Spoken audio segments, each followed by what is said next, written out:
CM ಕುರ್ಚಿ ಕಿತ್ತಾಟದ ಮಧ್ಯೆ ಕಾಂಗ್ರೆಸ್ನಲ್ಲಿ ಹೊಸ ಬಿರುಗಾಳಿ ಎದ್ದಿದೆ. ಸಚಿವ ಸಂಪುಟ ಪುನಾರಚನೆ ಮಾಡುವಂತೆ ಒತ್ತಾಯಿಸಿ ಕಾಂಗ್ರೆಸ್ನ ಹೊಸ 31 ಶಾಸಕರು ಪತ್ರ ಬರೆದಿದ್ದಾರೆ. ಪತ್ರಕ್ಕೆ ಸಹಿ ಹಾಕಿ ಹೈಕಮಾಂಡ್ ನಾಯಕರಿಗೆ ಸಲ್ಲಿಸಿದ್ದಾರೆ. ರಾಹುಲ್ ಗಾಂಧಿ, ಮಲ್ಲಿಕಾರ್ಜುನ ಖರ್ಗೆ, ರಣದೀಪ್ ಸುರ್ಜೇವಾಲಾ, ಕೆಸಿ ವೇಣುಗೋಪಾಲ್, ಸಿಎಂ ಸಿದ್ದರಾಮಯ್ಯ, ಡಿಕೆಶಿಗೆ ಬರೆದಂತಹ ಪತ್ರ ವೈರಲ್ ಆಗಿದೆ. ನಾಯಕತ್ವ ಕದನ ತೀರ್ಮಾನಕ್ಕೂ ಮೊದಲೇ 31 ಶಾಸಕರ ಪತ್ರ ಸದ್ದು ಮಾಡ್ತಾ ಇದ್ದು, ದಿನಾಂಕ ಇಲ್ಲದ ಪತ್ರ ಈಗ ವೈರಲ್ ಆಗ್ತಾ ಇದೆ. ಮೊದಲ ಬಾರಿ ಗೆದ್ದ ಶಾಸಕರಿಗೂ ಸಚಿವ ಸ್ಥಾನ ನೀಡಿ ಅವಕಾಶ ಕೊಡಬೇಕು ಅಂತ ಪತ್ರದಲ್ಲಿ ಮನವಿ ಮಾಡಿಕೊಳ್ಳಲಾಗಿದೆ. ಇನ್ನು ಶಾಸಕರು ಸಹಿ ಹಾಕಿ ಮನವಿ ಸಲ್ಲಿಸಿರುವ ಪತ್ರ ವೈರಲ್ ವಿಚಾರವಾಗಿ ಸವದತ್ತಿ ಯಲ್ಲಮ್ಮ ಕ್ಷೇತ್ರದ ಶಾಸಕ ವಿಶ್ವಾಸ್ ವೈದ್ಯ ಒಪ್ಪಿಕೊಂಡಿದ್ದಾರೆ. ನ್ಯೂಸ್ 18 ಜೊತೆ ಮಾತನಾಡಿದ ವಿಶ್ವಾಸ್ ವೈದ್ಯ ಪತ್ರಕ್ಕೆ ತಾವು ಸಹಿ ಹಾಕಿದ್ದಾಗಿ ಒಪ್ಪಿಕೊಂಡಿದ್ದಾರೆ. ಚರ್ಚೆಗಳಾಗಿತ್ತು ಸರ್. ಚರ್ಚೆ ಅಲ್ಲ ಸರ್, ಹೌಸಲ್ಲಿ ಕೂತಾಗ ಈ ರೀತಿ ಹಿಂಗೈತೆ ಸೈನ್ ಮಾಡಂತ ನಾನು ಸುಮ್ಮನೆ ಎಲ್ಲರೂ ಸೈನ್ ನೋಡ್ಕೊಂಡು ನಾನು ಮಾಡಿರ್ಬೇಕು ಸರ್. ಅಲ್ಲ, ಈಗ ಹೈಕಮಾಂಡ್ ಇತ್ಯರ್ಥ ಮಾಡ್ತೀವಿ ಅಂತ ಹೇಳಿದಾರಲ್ರಿ. ಈಗ ಇನ್ನೊಂದು ವಾರದಲ್ಲಿ ಇತ್ಯರ್ಥ ಮಾಡ್ತೀವಿ ಅಂತ ಹೇಳಿದಾರಂತ ನಾವು ಕೇಳಿದ್ವಿ. ಮಾಡ್ಲಿ, ನಮ್ಗೇನು ತೊಂದ್ರೆ ಇಲ್ಲ, ನಡೀತಾ ಇದೆ, ಚೆನ್ನಾಗಿ ನಡೀತಾ ಇದೆ, ಏನು ತೊಂದ್ರೆ ಇಲ್ರಿ. ಈಗ ಎಲ್ಲರೂ ಸೇರಿ ಅದು ಜಸ್ಟ್ ಏನೋ ಒಂದು ಎಲ್ಲರೂ ಕೂತಾಗ ಒಂದು ಈ ರೀತಿ ಮಾಡೋಣ ಅಂತೇಳಿ ಎಲ್ಲರೂ ಸೇರಿ ನಮ್ಮ ಕಡೆ ಬಂದಾಗ ನಮಗೂ ಎಲ್ಲರೂ ಸೈ ನೋಡಿ ನಾನು ಮಾಡಿಬಿಟ್ಟಿನಿ ಸರ್. ಏನೇನು ಚರ್ಚೆಗಳಾಗಿತ್ತು ಸರ್? ಚರ್ಚೆ ಅಲ್ಲ ಸರ್, ಹೌಸಲ್ಲಿ ಕೂತಾಗ ಈ ರೀತಿ ಹಿಂಗೈತೆ ಸೈನ್ ಮಾಡಂತ ನಾನು ಸುಮ್ಮನೆ ಎಲ್ಲರೂ ಸೈನ್ ನೋಡ್ಕೊಂಡು ನಾನು ಮಾಡಿರ್ಬೇಕು ಸರ್. ಅಲ್ಲ, ಈಗ ಹೈಕಮಾಂಡ್ ಇತ್ಯರ್ಥ ಮಾಡ್ತೀವಿ ಅಂತ ಹೇಳಿದಾರಲ್ರಿ. ಈಗ ಇನ್ನೊಂದು ವಾರದಲ್ಲಿ ಇತ್ಯರ್ಥ ಮಾಡ್ತೀವಿ ಅಂತ ಹೇಳಿದಾರಂತ ನಾವು ಕೇಳಿದ್ವಿ. ಮಾಡ್ಲಿ, ನಮ್ಗೇನು ತೊಂದ್ರೆ ಇಲ್ಲ, ನಡೀತಾ ಇದೆ, ಚೆನ್ನಾಗಿ ನಡೀತಾ ಇದೆ, ಏನು ತೊಂದ್ರೆ ಇಲ್ರಿ. ಈಗ ಎಲ್ಲರೂ ಸೇರಿ ಅದು ಜಸ್ಟ್ ಏನೋ ಒಂದು ಎಲ್ಲರೂ ಕೂತಾಗ ಒಂದು ಈ ರೀತಿ ಮಾಡೋಣ ಅಂತೇಳಿ ಎಲ್ಲರೂ ಸೇರಿ ನಮ್ಮ ಕಡೆ ಬಂದಾಗ ಹೈಕಮಾಂಡ್ಗೆ ಶಾಸಕರಿಂದ ಪತ್ರ ಬರೆದ ವಿಚಾರದ ಬಗ್ಗೆ ರಾಮನಗರದಲ್ಲಿ ಇಕ್ಬಾಲ್ ಹುಸೇನ್ ಪ್ರತಿಕ್ರಿಯಿಸಿದ್ದಾರೆ. ಕೆಲಸ ಮಾಡುವವರಿಗೆ ಅವಕಾಶ ಕೊಡಿ ಅಂತ ಮನವಿ ಮಾಡಿದ್ದೇವೆ. ನಾನು ಸಹ ಪತ್ರ ಬರೆದಿದ್ದೇನೆ. 3 ವರ್ಷ ಆಗ್ತಿದೆ. ನನಗೆ ಕೆಲವರಿಂದ ಏನೂ ಸಿಗ್ತಿಲ್ಲ. ಅಂಥವರನ್ನ ಇಟ್ಕೊಂಡು ಏನ್ ಮಾಡೋಣ? ಹಾಗಾಗಿ ನಾನು ಪತ್ರ ಬರೆದು ಒತ್ತಾಯಿಸಿದ್ದೇನೆ ಅಂತ ಹೇಳಿದ್ದಾರೆ. ಶಾಸಕರು ನೇರವಾಗಿ ಅಪಾದನೆಗಳು ಮಾಡಿದ್ದಾರೆ. ನಮಗೆ ಸರಿಯಾಗಿ ಸ್ಪಂದನೆ ಸಿಗ್ತಾ ಇಲ್ಲ, ನಮಗೆ ಸರಿಯಾದ ಅನುದಾನಗಳು ಸಿಗ್ತಾ ಇಲ್ಲ, ನಮ್ಗೆ ಯಾರು ಭೇಟಿ ಅವಕಾಶ ಮಾಡಿಕೊಡ್ತಾ ಇಲ್ಲ, ಗೌರವ ಕೊಡ್ತಾ ಇಲ್ಲ ಅಂತೇಳಿ ಸಾಕಷ್ಟು ಸಲ ಹೇಳಿದ್ದಾರೆ. ಇದೇನು ಹೊಸ್ತೇನಲ್ಲ ಇದು. ಸೊ ಅದ್ರ ಪ್ರಯುಕ್ತ ಒಂದು ಮನವಿಯನ್ನು ಕೊಡಬೇಕು. AICCಗೆ ಮನವಿ ಕೊಟ್ಟಿದ್ದಾರೆ. ಅದ್ರಲ್ಲಿ ಏನು ಸರ್, ನೀವು ಏನಾರು ಬರೆದಿದ್ದೀರಾ ಸರ್? ನೀವು ನಾನೇನಿಲ್ಲ, ನಾನು ಸಹಿ ಮಾಡಿದ್ದೀನಿ. ಕೆಲವು ಬದಲಾವಣೆ ಬೇಕು, ಬದಲಾವಣೆ ಮಾಡಿಕೊಡಿ ಸ್ವಾಮಿ ಅಂತ ಹೇಳಿದ್ದೀನಿ. ಬೇರೆ ಇನ್ನೇನಿಲ್ಲ. ಸಹಕಾರ ಸಿಗ್ತಾ ಇಲ್ವಾ ಸರ್ ನಿಮಗೆ? ನನಗೆ ಚೆನ್ನಾಗಿ ಸಹಕಾರ ಸಿಗ್ತಾ ಇದೆ. ಕೆಲವು ಸಚಿವರುಗಳು ಸಿಗ್ತಾ ಇಲ್ಲ, ನನಗೂ ಸಿಗ್ತಾ ಇಲ್ಲ. ಕೆಲವರು ಏನೂ ಕೊಟ್ಟಿಲ್ಲ. 3 ವರ್ಷ ಆದ್ರೂ ನಮ್ಗೆ ಏನೂ ಕೊಟ್ಟೇ ಇಲ್ಲ. ಏನ್ ಮಾಡುವಂತವ್ರಿಗೆಲ್ಲ ಇನ್ನು ಇದೇ ವಿಚಾರವಾಗಿ ಮಾಯಕೊಂಡ ಶಾಸಕ ಬಸವಂತಪ್ಪ ಮಾತನಾಡಿ, 38 ಜನ ನೂತನ ಶಾಸಕರು ಸಹಿ ಮಾಡಿದ್ದೇವೆ. ಹೊಸಬರಿಗೆ ಸಚಿವ ಸ್ಥಾನ ಕೊಟ್ಟರೆ ಪಕ್ಷಕ್ಕೆ ಒಳ್ಳೆಯದಾಗುತ್ತೆ ಅಂತ ಹೇಳಿದರು. ಇನ್ನು ಇದೇ ವಿಚಾರವಾಗಿ ಕೊಡಗು ಶಾಸಕ ಮಂಥರ್ಗೌಡ, ಗುಂಡ್ಲುಪೇಟೆ ಶಾಸಕ ಗಣೇಶ್ ಪ್ರಸಾದ್ ರಿಯಾಕ್ಷನ್ ಕೊಟ್ಟಿದ್ದಾರೆ. ಮನವಿ ಕೊಟ್ಟಿದ್ದಾರೆ. ನಮ್ಮ ರಾಷ್ಟ್ರೀಯ ನಾಯಕರ ಹತ್ರ ಒಂದು ಮನವಿ ಮಾಡ್ಕೊಂಡಾಗ ಒಂದು ಹೊಸಬ್ರಿಗೆ ಗೆದ್ದಂಥ ಫಸ್ಟ್ ಟೈಮ್ ಗೆದ್ದಂಥವ್ರಿಗೆ ಒಂದು ಅವಕಾಶ ಕೊಡ್ರಿ ಅಂತಕ್ಕಂಥ ಮನವಿ, ಒತ್ತಾಯ ಇಲ್ಲ. ನಮ್ಮ 38 ಜನ ಸೈನ್ ಮಾಡಿ ಮಾಡ್ತಿರತ್ತೆ. ಇಲ್ಲಿ ಬಿಕ್ಕಟ್ಟು ಏನು, ನಾವು ನಮಗೊಂದು ಅವಕಾಶ ಮಾಡಿಕೊಡಿ ಅಂತ 30-35 ಜನ ಯಾವ್ದ್ರಲ್ಲ ಅದೋ ಒಂದು ಜವಾಬ್ದಾರಿ ಕೊಡಿ. ಅದರಲ್ಲಂತೂ ನೀವು ಹೇಳ್ದಂಗೆ ಸಚಿವ ಸಂಪುಟದಲ್ಲಿ ಅವಕಾಶ ಸಿಕ್ಕಂತ ಸಂದರ್ಭದಲ್ಲಿ ಇದ್ರೆ ನಾವು ಯಾರಾದ್ರೂ ಒಬ್ರು ಕೊಡಿ ಅಂತ, ಇವ್ರಿಗೆ ಕೊಡಿ ನನ್ನ ಯಾಕಂದ್ರೆ ನಾವ್ ಯಾಕೆ ಹೇಳ್ತೀವಿ ಅಂತಂದ್ರೆ, ಕೆಲವು ನಮ್ಮವ್ರಿಗೆ ಅವಕಾಶ ಸಿಕ್ಕಿದ್ರೆ ಒಂದ್ ರೀತಿಲಿ ಹುಮ್ಮಸ್ ಸಿಗ್ತದೆ ಅಂತ, ಕೆಲಸ ಮಾಡಕ್ ಹುಮ್ಮಸ್ ಸಿಗ್ತದೆ. ಆ ವಿಚಾರದಲ್ಲಿ ಕೊಡ್ಲೇಬೇಕು ಅಂತ ನಾವೇನೂ ಇಲ್ಲ. ಕೊಟ್ರೆ ಖುಷಿಯಾಗಿ ಯಾರಾದ್ರೂ ಒಬ್ರು ಕೊಡಿ. ಇಲ್ಲಿ ನಾವು ವಿಶೇಷವಾಗಿ ನಮ್ಮ ಜಿಲ್ಲೆಗೆ, ಕೊಡಗಿನ ಜಿಲ್ಲೆಗೆ ಇಬ್ರು ಮೊದಲೇ ಬಾರಿ ಶಾಸಕರಾಗಿದ್ದೀವಿ. ಇಲ್ಲಿ ಹೈಕಮಾಂಡ್ ಯಾರಾದ್ರೂ ಒಬ್ರು ಕೊಡಿ ಅಂತ ನಾವು ನಿರಂತರವಾಗಿ ಕೇಳ್ಕೊಂಡ್ ಬಂದಿದ್ದೀವಿ. ಕೊಡಂತ ಸಂದರ್ಭದಲ್ಲಿ ಅವಕಾಶ ಇದ್ರೆ ಕೊಡಿ ಅಂತ. ಪಕ್ಷದ ವಿರುದ್ಧನಾಗಲಿ ಸರ್ಕಾರದ ವಿರುದ್ಧ ಈ ಒಂದು ಅವಕಾಶಗಳು ಸಿಕ್ಕಿದ್ರೆ ಮುಂದಿನ ದಿನಗಳಲ್ಲಿ ನಾವು ನಮಗೆ ಸಚಿವ ಸ್ಥಾನ ಸಿಗಲಿ ಅನ್ನೋ ಉದ್ದೇಶದಿಂದ ಮಾಡಿದರೆ ಹೊರತು ಯಾವುದೇ ಬೇರೆ ತರದ ಅರ್ಥ ಕಲಿಸೋ ಅವಶ್ಯಕತೆ ಇಲ್ಲ ಅಂತ ಈ ಮುಖಾಂತರ. ರಾಜ್ಯ ಕಾಂಗ್ರೆಸ್ನಲ್ಲಿ ದಲಿತ ಸಿಎಂ ಕೂಗು ಹೆಚ್ಚಾಗಿದೆ. ಈ ಕುರಿತು ಕೊಡಗಿನಲ್ಲಿ ಮಾತನಾಡಿದ ಸಚಿವ ಮಹದೇವಪ್ಪ, ಮುಂದಿನ ದಿನಗಳಲ್ಲಿ ದಲಿತ ನಾಯಕರು ಸಿಎಂ ಆಗಬಾರದಂತ ಏನೂ ಇಲ್ಲ. ಮುಂದೆ ಅಂತಹ ಅವಕಾಶ ಸನ್ನಿವೇಶಗಳು ಬರಬೇಕು. ಕಾಂಗ್ರೆಸ್ ಹೈಕಮಾಂಡ್ನಿಂದ ಹಿಡಿದು ಎಲ್ಲರೂ ಸೇರಿ ಸೂಕ್ತವಾದ ದಲಿತ ನಾಯಕರನ್ನ ಕೂರಿಸಬೇಕು. ದಲಿತರು ಸದಾ ಕಾಂಗ್ರೆಸ್ನೊಂದಿಗೆ ಬೆನ್ನೆಲುಬಾಗಿ ನಿಂತ್ಕೊಂಡಿದ್ದಾರೆ. ದಲಿತರು ಒಂದು ಸಲ ಮುಖ್ಯಮಂತ್ರಿ ಆಗಬೇಕು ಅಂತ ಪುನರುಚ್ಚರಿಸಿದ್ದಾರೆ. ಸದ್ಯಕ್ಕೆ ಮುಖ್ಯಮಂತ್ರಿ ಸಿದ್ದರಾಮಯ್ಯನವರು ಇದ್ದಾರೆ. ಕೂಗು ಇನ್ನೂ ಇನ್ನೂ ಮುಟ್ಟಿಲ್ಲ. ಸಿದ್ದರಾಮಯ್ಯವರು ಅಧಿಕಾರದಲ್ಲಿ ಮುಖ್ಯಮಂತ್ರಿ ಇರೋದರಿಂದ ಮುಂದೆ ದಲಿತ ಮುಖ್ಯಮಂತ್ರಿ ಆಗಬಾರ್ದು ಅಂತ ಹೇಳಲ್ಲ, ಆಗಬೇಕು ಒಂದು ರಾಜ್ಯದಲ್ಲಿ. ಅದಕ್ಕೆ ಅವಕಾಶಗಳು ಸನ್ನಿವೇಶ ಬರಬೇಕು. ಕಾಂಗ್ರೆಸ್ ಹೈಕಮಾಂಡ್ನಿಂದ ಹಿಡಿದು ಸಿದ್ದರಾಮಯ್ಯರಿಂದ ಹಿಡಿದು ಎಲ್ಲರೂ ಸೇರಿ ಸೂಕ್ತವಾದಂಥ ದಲಿತ ನಾಯಕರನ್ನು ಒಂದು ದಿನ ರಾಜ್ಯದ ಮುಖ್ಯಮಂತ್ರಿಯಾಗಿ ಕೂರಿಸಬೇಕು. ಸದ್ಯಕ್ಕೆ ಮುಖ್ಯಮಂತ್ರಿ ಸಿದ್ದರಾಮಯ್ಯನವರು ಇದ್ದಾರೆ. ಕೂಗು ದಲಿತ ಸಿಎಂ ವಿಚಾರ ಪ್ರಸ್ತಾಪ ಮಾಡಿರುವ ಸಚಿವ ಮಹದೇವಪ್ಪ ಕುರಿತು ಡಿಸಿಎಂ ಡಿಕೆಶಿ ಪ್ರತಿಕ್ರಿಯಿಸಿದ್ದಾರೆ. ಮಹದೇವಪ್ಪ ನಮ್ಮ ನ್ಯಾಷನಲ್ ಲೀಡರ್, ಅವರಿಗೆ ಇಲ್ಲಿಂದಲೇ ನಮಸ್ಕಾರ ಅಂತ ಹೇಳಿದರು. ಇನ್ನು ಇದೇ ವಿಚಾರವಾಗಿ ಸತೀಶ್ ಜಾರಕಿಹೊಳಿ, ಸಚಿವ ವೆಂಕಟೇಶ್ ಕೂಡ ಪ್ರತಿಕ್ರಿಯಿಸಿದ್ದಾರೆ.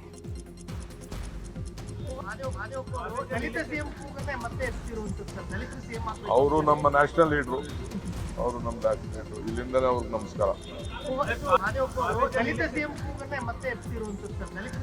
ಅವರು ನಮ್ಮ ನ್ಯಾಷನಲ್ ಲೀಡ್ರು, ಅವರು ನಮ್ಮ ನ್ಯಾಷನಲ್ ಲೀಡ್ರು. ಚರ್ಚೆ ಆಗದೆ ಎಲ್ಲ ರೀತಿ ಚರ್ಚೆ ಆಗ್ತದೆ. ಸುಮಾರು ಜನ ಮುಖ್ಯಮಂತ್ರಿಗಳ ಆಕಾಂಕ್ಷಿಗಳಿದ್ದಾರೆ, ಅವರೆಲ್ಲ ಅವರ ಅಭಿಮಾನಿಗಳು ಹೇಳ್ತಾರೆ. ಹೇಳಿದ ತಕ್ಷಣ ಮಾಡ್ಲಿಕ್ಕೆ ಆಗೋಲ್ಲ, ಹೈಕಮಾಂಡ್ ಇದೆ, ಅದು ಸೂಕ್ಷ್ಮ ಸಮಯದಲ್ಲಿ ಸೂಕ್ತ ನಿರ್ಧಾರ ಮಾಡ್ತಾರೆ. ಈಗಂತೂ ಮಹದೇವಪ್ಪ ನನಗೆ ಆತ್ಮೀಯ ಸ್ನೇಹಿತ, ಮುಖ್ಯಮಂತ್ರಿ ಸಂತೋಷ. ಮಹದೇವಪ್ಪ ಮುಖ್ಯಮಂತ್ರಿ ಅಂದ್ರೆ ಸ್ವಾಗತ ಮಾಡ್ತೀನಿ. ಕುರ್ಚಿನೇ ಖಾಲಿ ಇಲ್ವಲ್ರಿ, ಯಾರಿಗೆ ಅವಕಾಶ ಇದ್ದದ್ರಿ? ಅಲ್ಲಪ್ಪ, ಕುರ್ಚಿ ಖಾಲಿ ಆದ್ಮೇಲೆ ದಲಿತರು, ಲಿಂಗಾಯತರು, ಒಕ್ಕಲಿಗರು, ಕುರುಬರು ಯಾರು ಕುರ್ಚಿ ಖಾಲಿ ಆದ್ಮೇಲೆ ನೋಡ್ಬೋದು. ಕುರ್ಚಿನೇ ಕಾಂಗ್ರೆಸ್ನಲ್ಲಿ ದಲಿತ ಸಿಎಂ ಕೂಗಿನ ವಿಚಾರದ ಬಗ್ಗೆ ಹಾವೇರಿಯಲ್ಲಿ ಮಾತನಾಡಿದ ಸಂಸದ ಬಸವರಾಜ ಬೊಮ್ಮಾಯಿ, ಅನ್ಯಾಯವಾಗಿದ್ದರೂ ಅವರಿಗೆ 7 ವರ್ಷ ಮುಖ್ಯಮಂತ್ರಿ ಸ್ಥಾನ ಸಿಕ್ಕಿದೆ. ಅವರ ಅವಧಿಯಲ್ಲಿ ಹಿಂದುಳಿದ ವರ್ಗಕ್ಕೆ ಏನಾಗಿದೆ ಅದರ ಲೆಕ್ಕ ಕೊಡ್ಲಿ. ಸಿದ್ದರಾಮಯ್ಯ, ಮಹದೇವಪ್ಪ ಒರಿಜಿನಲ್ ಕಾಂಗ್ರೆಸ್ಸಿಗರಲ್ಲ ಅಂತ ಕುಟುಕಿದ್ದಾರೆ. ಒಂದೇ ಒಂದು ಮಾತಲ್ಲಿ ಹೇಳ್ತೇನೆ, ಸಿದ್ದರಾಮಯ್ಯ ಅವ್ರದ್ದು ಅವ್ರಿಗೆ ಅನ್ಯಾಯ ಆಗಿದೆ. ಅವ್ರ ರಾಜಕೀಯ ಬೆಳವಣಿಗೆಯನ್ನು ಭಾಳಷ್ಟು ಜನ ಸಹಿಸ್ತಾ ಇಲ್ಲ, ಷಡ್ಯಂತ್ರ ಮಾಡಿ ಮುಗಿಸ್ತಾ ಇದ್ದಾರೆ ಅನ್ನುವಂಥದ್ದು ಒಟ್ಟಾರೆ ಅರ್ಥ ಅವ್ರದ್ದು. ಈಗ ಅವರು ದೇವರಾಜ್ ಅರಸು ಅವರ ಅವಧಿಯನ್ನು ಮೀರಿ ಒಂದು ದಾಖಲೆಯನ್ನು ಮಾಡಿದ್ದಾರೆ. ಆ ಥರ ಈಗ ರಾಜಕೀಯ ಸುದ್ದಿಗಳನ್ನು ನೋಡ್ತಾ ಹೋಗೋಣ. ಲಂಚ ಪಡೆದು ಲೋಕಾಯುಕ್ತ ಬರೆಗೆ ಬಿದ್ದಿರುವ ಶಿರಹಟ್ಟಿ ಶಾಸಕ ಚಂದ್ರು ಲಮಾಣಿ ಜಾಮೀನು ಕೋರಿ ಕೋರ್ಟ್ಗೆ ಅರ್ಜಿ ಸಲ್ಲಿಸಿದ್ದಾರೆ. ಜನಪ್ರತಿನಿಧಿಗಳ ವಿಶೇಷ ನ್ಯಾಯಾಲಯಕ್ಕೆ ಶಾಸಕ ಚಂದ್ರು ಲಮಾಣಿ ಹಾಗೂ ಇಬ್ಬರು ಪಿಎಗಳು ಜಾಮೀನು ಕೋರಿ ಅರ್ಜಿ ಸಲ್ಲಿಸಿದ್ದಾರೆ. ಅರ್ಜಿ ಸ್ವೀಕರಿಸಿರುವ ಕೋರ್ಟ್ ಆಕ್ಷೇಪಣೆ ಸಲ್ಲಿಸಲು ಲೋಕಾಯುಕ್ತಗೆ ಎಸ್ಪಿಪಿಗೆ ಸೂಚನೆ ನೀಡಿದೆ. ಇನ್ನು ಫೆಬ್ರವರಿ 27ಕ್ಕೆ ಅರ್ಜಿ ವಿಚಾರಣೆಯನ್ನು ಮುಂದೂಡಲಾಗಿದೆ. ಶಾಸಕ ಚಂದ್ರು ಲಮಾಣಿ ಲಂಚ ಪ್ರಕರಣ ವಿಚಾರವಾಗಿ ಬಿಜೆಪಿ ರಾಜ್ಯಾಧ್ಯಕ್ಷ ವಿಜಯೇಂದ್ರ ಕಾಂಗ್ರೆಸ್ ವಿರುದ್ಧ ಕಿಡಿಕಾರಿದ್ದಾರೆ. ಕಾಂಗ್ರೆಸ್ ಸರ್ಕಾರ ಬಂದಾಗಿನಿಂದ ಬಂಜಾರ ಸಮಾಜ ಟಾರ್ಗೆಟ್ ಆಗಿದೆ. ಚಂದ್ರು ಲಮಾಣಿ ಇದನ್ನು ನ್ಯಾಯಯುತವಾಗಿ ಎದುರಿಸುತ್ತಾರೆ. ಅವರು ಮಾತನಾಡಿರುವ ಆಡಿಯೋ ಕೂಡ ಲೀಕ್ ಆಗಿದೆ ಅಂತ ಹೇಳಿದರು. ಇನ್ನು ಇದೇ ವಿಚಾರವಾಗಿ ಬಿಜೆಪಿ ಶಾಸಕ ದಿನಕರ್ ಶೆಟ್ಟಿ, ರಮೇಶ್ ಜಾರಕಿಹೊಳಿ ಕೂಡ ಪ್ರತಿಕ್ರಿಯಿಸಿದ್ದಾರೆ.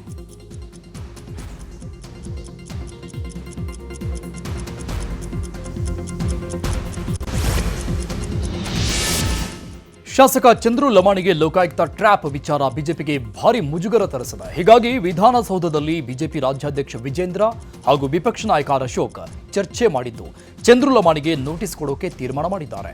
ಪ್ರಕರಣದ ವಿವರಣೆ ಕೇಳಿ ನೋಟಿಸ್ ಕೊಡೋಕೆ ಮುಂದಾಗಿದ್ದು ಚಂದ್ರು ಲಮಾಣಿ ವಿವರಣೆ ಕೊಟ್ಟ ಬಳಿಕ ಮುಂದಿನ ಕ್ರಮದ ಬಗ್ಗೆ ತೀರ್ಮಾನ ಕೈಗೊಳ್ಳಲಾಗುತ್ತೆ.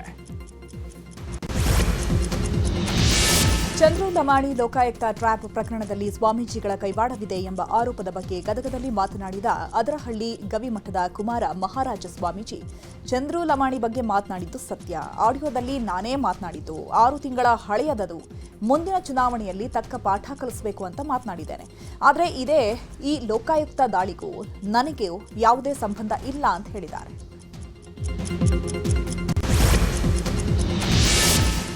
ಬಾಗಲಕೋಟೆಯಲ್ಲಿ ಶಿವಾಜಿ ಜಯಂತಿ ಆಚರಣೆ ವೇಳೆ ಕಲ್ಲು ತೂರಾಟ ಪ್ರಕರಣ ಸಂಬಂಧಪಟ್ಟಂಗೆ ಶಾಸಕ ಯತ್ನಾಳ್ ಆಕ್ರೋಶ ವ್ಯಕ್ತಪಡಿಸಿದ್ದಾರೆ. ರಾಜ್ಯದಲ್ಲಿ ಕಾಂಗ್ರೆಸ್ ಸರ್ಕಾರ ಬಂದ ಮೇಲೆ ಮುಸ್ಲಿಮರಿಗೆ ಮದ ಬಂದಿದೆ.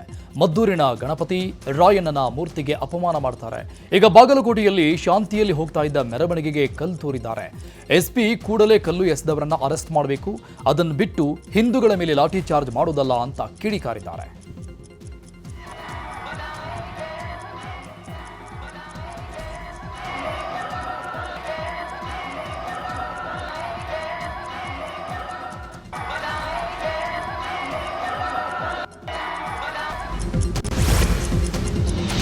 ಮಾರ್ಚ್ 6ರಂದು ರಾಜ್ಯ ಬಜೆಟ್. ಸಿದ್ದರಾಮಯ್ಯ 17ನೇ ಬಜೆಟ್ ಮಂಡಿಸಲಿದ್ದಾರೆ. ಬಜೆಟ್ ಮೇಲೆ ಜನರು ಸಾಕಷ್ಟು ನಿರೀಕ್ಷೆಯನ್ನ ಇಟ್ಕೊಂಡಿದ್ದಾರೆ. ಹಾಗೆ ಸಾಕಷ್ಟು ಉದ್ಯಮಿಗಳು, ವ್ಯಾಪಾರಸ್ಥರು ಕೂಡ ಬಜೆಟ್ ಮೇಲೆ ನಿರೀಕ್ಷೆಯನ್ನ ಇಟ್ಕೊಂಡಿದ್ದಾರೆ. ಕೋಲಾರ ಜಿಲ್ಲೆ ಮತ್ತು ಚಿಕ್ಕಬಳ್ಳಾಪುರ ಜಿಲ್ಲೆಗೆ ಕೆಸಿ ವ್ಯಾಲಿ ನೀರು ಸುಮಾರು 4-5 ವರ್ಷದಿಂದ ಹರಿದು ಬರ್ತಾ ಇದೆ. ಆದರೆ ಇವತ್ತು ಈ ಜಿಲ್ಲೆಗಳಲ್ಲಿ ಪಾಪ ರೈತರು ಬಹಳ ಸಂಕಷ್ಟದಲ್ಲಿದ್ದಾರೆ. ಯಾಕಂದರೆ ಒಂದು ಕಡೆ ನೀರಾವರಿ ಹೆಚ್ಚಾಗಿ ಬಂದಿದೆ, ಬೋರ್ವೆಲ್ಲು ಪಿಕಪ್ ಆಗಿದೆ. ಆದರೆ ಆ ನೀರಲ್ಲಿ ಬೆಳೆದಂಥ ಬೆಳೆಗಳಿಗೆ ಇವತ್ತು ಸರಿಯಾಗಿ ಫಸಲು ಕೊಡ್ತಾ ಇಲ್ಲ. ಸರಿಯಾಗಿ ಈಗ ಟೊಮಾಟ ಹಾಕಿದವ್ರಿಗೆ ಸರಿಯಾಗಿ ಫಸಲು ಬರ್ತಾ ಇಲ್ಲ, ಮತ್ತು ನಾನಾ ರೋಗಗಳಿಂದ ಬೆಳೆನೇ ಸರಿಯಾಗಿ ಆಗ್ತಾ ಇಲ್ಲ. ಅದರಿಂದ ದಯವಿಟ್ಟು ಇವತ್ತು ಏನು ಬರೋಂಥ ಬಜೆಟಲ್ಲಿ ಎತ್ತಿನ ಹೊಳೆ ಏನು ಇವತ್ತು ಪ್ರಾಜೆಕ್ಟ್ ಕೋಲಾರ ಮತ್ತು ಚಿಕ್ಕಬಳ್ಳಾಪುರ ಜಿಲ್ಲೆಗೆ ಸಂಬಂಧಪಟ್ಟಂಗೆ ಏನಿದೆ ಅದು ಈ ಬಜೆಟಲ್ಲಿ ಘೋಷಣೆ ಆಗಬೇಕು ಕೂಡಲೇ. ಕೋಲಾರ ನಗರದಲ್ಲಿ ಕುಡಿಯೋ ನೀರಿಗೆ ಆಗ್ಬೋದು, ಮತ್ತು ಕಸ ವಿಲೇವಾರಿಗೆ ಆಗ್ಬೋದು, ಮತ್ತು UGD ಸಮಸ್ಯೆ ಸರ್ ಅತಿ ಹೆಚ್ಚಿದೆ ಸರ್. ಇಲ್ಲಿ ಎಲ್ಲನ ನೋಡ್ಬೋದು ನೀವು, ಎಲ್ಲ UGD ಮ್ಯಾನ್ಯುವಲ್ಗಳು ತೆಗೆದು ಎತ್ಕೊಂಡ್ಬಂದು ರಾಜಕಾಲುವೆಗಳಿಗೆ ಹಾಕಿ ಕೋಲಾರಮ್ಮ ಕೆರೆ ಸೇರೋ ಥರ ಮಾಡ್ತಾ ಇದ್ದಾರೆ. ಆಲ್ರೆಡಿ ಬರ್ತಾ ಇರೋದು ನಮಗೆ ಕೆಸಿ ವ್ಯಾಲಿ ನೀರು ಬೆಂಗಳೂರಿಂದ ಸಂಸ್ಕರಿಸಿರುವಂಥ ತ್ಯಾಜ್ಯ ನೀರನ್ನೇ ಕೊಡ್ತಾ ಇದ್ದಾರೆ. ಅದ್ರ ಜೊತೆಯಲ್ಲಿ ಇಲ್ಲಿರೋ ಎಲ್ಲ UGDನೂ ನೀವು ಹೋಗಿ ನೋಡ್ಬೋದು. ಈಗ RT ಆಫೀಸ್ ಹತ್ರ ಆಗ್ಬೋದು, ಮತ್ತೆ ಕೋಲಾರಮ್ಮ ಕೆರೆ ಹತ್ರ ನಮ್ಮ ಗಾಂಧಿನಗರಕ್ಕೆ ಹೋಗೋ ರೋಡಲ್ಲಿ ಆಗಿದೆ ಏನಿದೆ ಎಲ್ಲ UGD ಎಲ್ಲ ಚಾನಲ್ಸ್ ಅದ್ರಿಗೆ ಕೊಟ್ಟಿದ್ದಾರೆ. ಅದ್ರ ಬಗ್ಗೆನೂ ಏನೂ ಇಲ್ಲ. ನಗರೋತ್ಥಾನದಲ್ಲಿ ಅಮೃತ್ ಸಿಟಿನಲ್ಲಿ ಬರ್ತಾ ಇದೆ, ಕಸ ವಿಲೇವಾರಿ ಅನ್ನೋದು ಸರಿಯಾಗಿ ಆಗ್ತಾ ಇಲ್ಲ. ಜನ ಆದಷ್ಟು ಸಾರ್ವಜನಿಕರು ಕಸ ವಿಂಗಡಿಸಿ ಕೊಡ್ತಾ ಇದ್ದಾರೆ, ಆದ್ರೂ ನಮ್ದ್ರಲ್ಲಿ ಸಿಬ್ಬಂದಿ ಕೊರತೆ ಇರೋದ್ರಿಂದ ಇದು ಆಗ್ತಾ ಇಲ್ಲ. ಹಲವಾರು ಸಮಸ್ಯೆಗಳಿದೆ ಸರ್. ಇದ್ರ ಬಗ್ಗೆ ಸೂಕ್ಷ್ಮವಾಗಿ ಪರಿಗಣಿಸಿ ಎಲ್ಲರೂ ಇದ್ರ ಬಗ್ಗೆ ಕ್ರಮ ಕೈಗೊಳ್ಬೇಕಂತ ವಿನಂತಿಸ್ತೀನಿ. ಅಮೇರಹಳ್ಳಿ, ಕೋಡಿಕಣ್ಣೂರು, ಕೋಲಾರಮ್ಮ ಈ ಕೆರೆಗಳು ಮೂರು ಕೂಡ ಕಸ ರಾಶಿ ತುಂಬೋದಕ್ಕೆ ಲಾಯಕ್ಕಾದ ಕೆರೆಗಳಾಗ್ಬಿಟ್ಟಿದೆ. ಹಾಗಾಗಿ ಸ್ಥಳೀಯ ಶಾಸಕರು ಇದ್ರ ಬಗ್ಗೆ ಹೆಚ್ಚಿನ ಗಮನ ಕೊಟ್ಟು ಆ ಒಂದು ಪ್ರದೇಶವನ್ನು ಪ್ರವಾಸ ಸ್ಥಾನವಾಗಿ ಬದಲಾವಣೆ ಮಾಡಬೇಕು. ಅದೇ ರೀತಿಯಲ್ಲಿ ನರಸಾಪುರಲ್ಲಿ ಇರುವಂಥ ಕೆರೆಯನ್ನು ಕೂಡ ಹೆಚ್ಚಿನ ಗಮನ ಕೊಟ್ಟು ಬೆಂಗಳೂರಿನವ್ರನ್ನ ಸೆಳೆಯುವಂಥ ಕೆಲಸ ಮಾಡಿ ಅಲ್ಲಿ ಬೋಟಿಂಗು, ಪ್ಯಾರಾಗ್ಲೈಡಿಂಗು ಇಂಥವೆಲ್ಲ ತಂದರೆ ಕೂಡ ಕೋಲಾರ ಜಿಲ್ಲೆಗೆ ಬರುವಂಥ ಪ್ರವಾಸಿಗರು ಹೆಚ್ಚಿಗೆ ಬರುವಂಥದ್ದು ಯೂಸ್ ಆಗುತ್ತೆ. ಆದರೆ ಈ ಬಾರಿ ಬಜೆಟಲ್ಲಿ ಇದಕ್ಕೆ ಹೆಚ್ಚಿನ ಗಮನ ಕೊಟ್ಟು ಪ್ರವಾಸ ಉದ್ಯಮಿಗೆ ಒಂದು ಸ್ಪೆಷಲ್ ಗ್ರಾಂಟ್ಸ್ ತಗೊಂಡ್ಬಂದ್ಬಿಟ್ಟು ಕೋಲಾರಕ್ಕೆ ಹೆಚ್ಚಿಗೆ ಅದು ಅನುದಾನ ಬಂದಿದೆ. ಆದರೆ ಕೋಲಾರಕ್ಕೆ ಬರುವಂಥ ಜನ ಕೂಡ ಹೆಚ್ಚಿಗೆ ಆಗ್ತಾರೆ. ಈಗ ಕ್ರೈಮ್ ಸುದ್ದಿ ನೋಡೋಣ. ಕೊಲೆ ಆರೋಪದಲ್ಲಿ ಜೈಲಲ್ಲಿರುವ ನಟ ದರ್ಶನ್ಗೆ ಗುಡ್ ನ್ಯೂಸ್ ಸಿಕ್ಕಿದೆ. ದರ್ಶನ್ ಗನ್ ಲೈಸೆನ್ಸ್ ಅಮಾನತು ಆದೇಶಕ್ಕೆ ಹೈಕೋರ್ಟ್ ತಡೆ ಕೊಟ್ಟಿದೆ. ನ್ಯಾಯಮೂರ್ತಿ ನಾಗಪ್ರಸನ್ನ ಅವರ ಪೀಠದಿಂದ ಆದೇಶ ಹೊರಡಿಸಲಾಗಿದೆ. ರೇಣುಕಸ್ವಾಮಿ ಕೊಲೆ ಪ್ರಕರಣ ಬಳಿಕ ದರ್ಶನ್ ಗನ್ ಲೈಸೆನ್ಸ್ ಅನ್ನು ಪೊಲೀಸ್ ಇಲಾಖೆ ಅಮಾನತು ಮಾಡಿತ್ತು. ಬೆಂಗಳೂರಿನ ಶೇಷಾದ್ರಿಪುರಂನಲ್ಲಿರುವ ಕೆನರಾ ಬ್ಯಾಂಕ್ನಲ್ಲಿ ಕಳ್ಳತನಕ್ಕೆ ಯತ್ನಿಸಲಾಗಿದೆ. ಕಳ್ಳನೊಬ್ಬ ಬ್ಯಾಂಕ್ನಲ್ಲಿ ದರೋಡೆಗೆ ಯತ್ನಿಸಿದ್ದಾನೆ. ಗ್ರಿಲ್ ಕಟ್ ಮಾಡಿ ಬ್ಯಾಂಕ್ ಒಳಗೆ ನುಗ್ಗಿದ್ದ ಕಳ್ಳ ಸ್ಟ್ರಾಂಗ್ ರೂಮ್ ಹತ್ತಿರ ಹೋಗಿ ವೈರ್ ಕಟ್ ಮಾಡಿದ್ದ. ಈ ವೇಳೆ ಸೈರನ್ ಜೋರಾಗಿ ಬರ್ತಿದ್ದಂತೆ ಕಳ್ಳ ಸ್ಥಳದಿಂದ ಕಾಲ್ಕಿತ್ತಿದ್ದಾನೆ. ಸ್ಥಳಕ್ಕೆ ಪೊಲೀಸರು ಭೇಟಿ ನೀಡಿ ಪರಿಶೀಲಿಸಿದ್ದಾರೆ. ಈಗ ರಾಜ್ಯಕ್ಕೆ ಸಂಬಂಧಪಟ್ಟಂತಹ ಸುದ್ದಿಗಳು. ಕಾಂತಾರ ಚಿತ್ರದಲ್ಲಿನ ದೈವದ ಬಗ್ಗೆ ಬಾಲಿವುಡ್ ನಟ ರಣವೀರ್ ಸಿಂಗ್ ಅಪಹಾಸ್ಯ ಮಾಡಿದ್ರು. ಈ ಪ್ರಕರಣಕ್ಕೆ ಸಂಬಂಧಪಟ್ಟಂತೆ ಕೇಸ್ ಕೂಡ ದಾಖಲಾಗಿತ್ತು. ಪ್ರಕರಣ ರದ್ದು ಕೋರಿ ನಟ ರಣವೀರ್ ಸಿಂಗ್ ಹೈಕೋರ್ಟ್ಗೆ ಅರ್ಜಿ ಸಲ್ಲಿಸಿದ್ದಾರೆ. ನಾಳೆ ನ್ಯಾಯಮೂರ್ತಿ ನಾಗಪ್ರಸನ್ನ ಅವರ ಪೀಠದಲ್ಲಿ ಅರ್ಜಿ ವಿಚಾರಣೆ ನಡೆಯಲಿದೆ.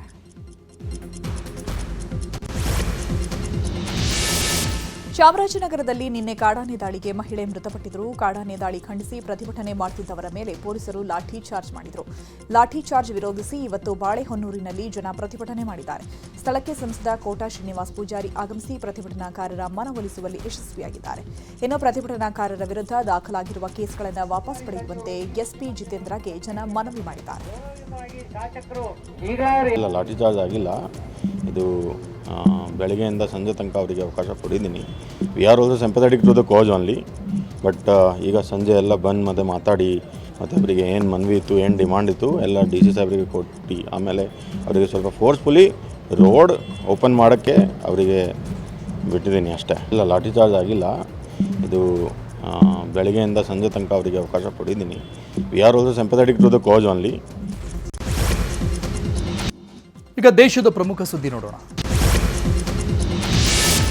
ದೇಶದ ಮೊದಲ ಗವರ್ನರ್ ಜನರಲ್ ಸಿ ರಾಜಗೋಪಾಲಾಚಾರಿ ಅವರ ಪ್ರತಿಮೆಯನ್ನು ರಾಷ್ಟ್ರಪತಿ ಭವನದಲ್ಲಿ ಅನಾವರಣಗೊಳಿಸಲಾಗಿದೆ. ರಾಷ್ಟ್ರಪತಿ ದ್ರೌಪದಿ ಮುರ್ಮು ಅವರು ಅನಾವರಣಗೊಳಿಸಿದರು. ಬ್ರಿಟಿಷ್ ವಾಸ್ತುಶಿಲ್ಪಿ ಎಡ್ವಿನ್ ಲ್ಯೂಚೆನ್ಸ್ ರವರ ಪ್ರತಿಮೆಯ ಜಾಗದಲ್ಲಿ ಈಗ ಸಿ ರಾಜಗೋಪಾಲಾಚಾರಿ ಅವರ ಪ್ರತಿಮೆಯನ್ನು ಅನಾವರಣಗೊಳಿಸಲಾಗಿದೆ.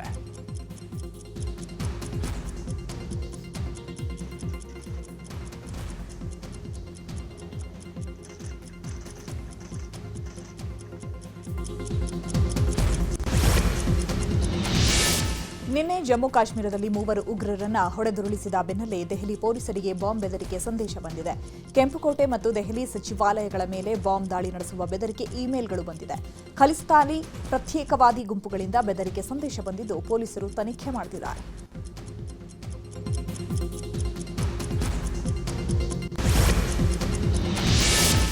ಬಹುದೊಡ್ಡ ಕಾರ್ಯಾಚರಣೆ ನಡೆಸಿ ನಿನ್ನೆ 8 ಮಂದಿ ಶಂಕಿತ ಉಗ್ರರನ್ನ ದೆಹಲಿ ಪೊಲೀಸರು ಬಂಧಿಸಿದ್ರು. ಈ ಪೈಕಿ ಬಾಂಗ್ಲಾದೇಶ ಮೂಲದ 6 ಶಂಕಿತ ಉಗ್ರರನ್ನ 7 ದಿನಗಳ ಕಾಲ ಪೊಲೀಸ್ ಕಸ್ಟಡಿಗೆ ನೀಡಿ ಕೋರ್ಟ್ ಆದೇಶಿಸಿದೆ. ದೆಹಲಿಯ ಪಟಿಯಾಲ ಹೌಸ್ ಕೋರ್ಟ್ಗೆ ಶಂಕಿತರನ್ನ ಪೊಲೀಸರು ಹಾಜರುಪಡಿಸಿದ್ರು. ವಿಚಾರಣೆ ನಡೆಸಿದ ಕೋರ್ಟ್ ಹೆಚ್ಚಿನ ವಿಚಾರಣೆಗಾಗಿ ಪೊಲೀಸ್ ಕಸ್ಟಡಿಗೆ ಕೊಟ್ಟಿದೆ.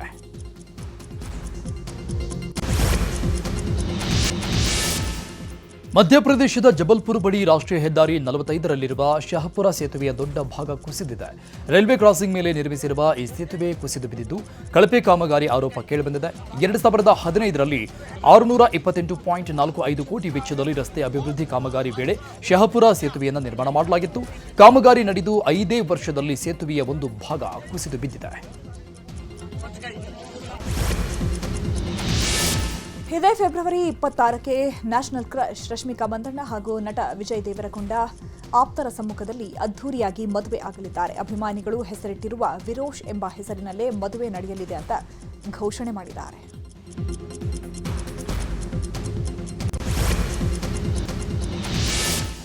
ರಷ್ಯಾ ಯುಕ್ರೇನ್ ಯುದ್ಧ ಆರಂಭವಾಗಿ ನಾಳೆಗೆ ಸುದೀರ್ಘ 4 ವರ್ಷಗಳು ಪೂರ್ಣವಾಗಲಿವೆ.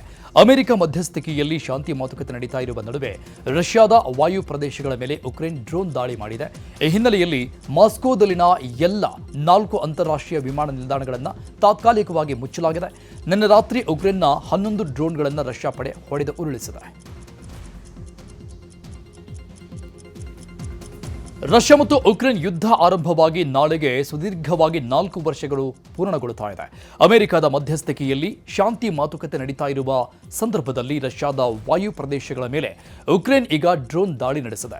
ಈ ಹಿನ್ನೆಲೆಯಲ್ಲಿ ಮಾಸ್ಕೋದಲ್ಲಿನ ಎಲ್ಲ 4 ಅಂತಾರಾಷ್ಟ್ರೀಯ ವಿಮಾನ ನಿಲ್ದಾಣಗಳನ್ನು ತಾತ್ಕಾಲಿಕವಾಗಿ ಮುಚ್ಚಲಾಗಿದೆ. ನಿನ್ನೆ ರಾತ್ರಿ ಯುಕ್ರೇನ್ನ 11 ಡ್ರೋನ್ಗಳನ್ನು ರಷ್ಯಾ ಪಡೆ ಹೊಡೆದುರುಳಿಸಿದೆ.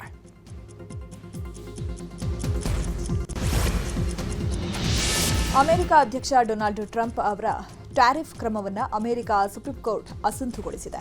ಈ ಹಿನ್ನೆಲೆ ಭಾರತ ಮತ್ತು ಅಮೆರಿಕ ನಡುವಿನ ವ್ಯಾಪಾರ ಒಪ್ಪಂದದ ರೂಪುರೇಖೆಯಲ್ಲಿ ಬದಲಾವಣೆಗಳಾಗುವ ಸಾಧ್ಯತೆ ಇದೆ. ಒಪ್ಪಂದ ಕುರಿತು ಎರಡೂ ದೇಶಗಳ ತಂಡಗಳ ಮಧ್ಯೆ ನಡೆಯಬೇಕಿದ್ದ ಮಾತುಕತೆ ಸದ್ಯಕ್ಕೆ ಸ್ಥಗಿತಗೊಂಡಿದೆ. ಭಾರತ ತಂಡದ ಅಮೆರಿಕ ಭೇಟಿಯೂ ಮುಂದೂಡಿಕೆ ಆಗಿದೆ. ಅಮೆರಿಕ ಅಧ್ಯಕ್ಷ ಡೊನಾಲ್ಡ್ ಟ್ರಂಪ್ ಅವರ ಟ್ಯಾರಿಫ್ ಕ್ರಮವನ್ನು ಅಮೆರಿಕ ಸುಪ್ರೀಂ ಕೋರ್ಟ್ ಈಗ ಅಸಿಂಧುಗೊಳಿಸಿದೆ. ಈ ಹಿನ್ನೆಲೆಯಲ್ಲಿ ಭಾರತ ಮತ್ತು ಅಮೆರಿಕ ನಡುವಿನ ವ್ಯಾಪಾರ ಒಪ್ಪಂದದ ರೂಪುರೇಷೆಯಲ್ಲೂ ಕೂಡ ಬದಲಾವಣೆಗಳಾಗುವಂತಹ ಸಾಧ್ಯತೆ ಇದೆ. ಇನ್ನು ಒಪ್ಪಂದ ಕುರಿತು ಎರಡೂ ದೇಶಗಳ ತಂಡಗಳ ಮಧ್ಯೆ ನಡೆಯಬೇಕಾಗಿದ್ದಂತಹ ಮಾತುಕತೆ ಸದ್ಯಕ್ಕೆ ಸ್ಥಗಿತಗೊಂಡಿದೆ, ಮುಂದೂಡಲ್ಪಟ್ಟಿದೆ. ಭಾರತ ತಂಡದ ಅಮೆರಿಕ ಭೇಟಿಯೂ ಸಹ ಮುಂದೂಡಿಕೆಯಾಗಿದೆ.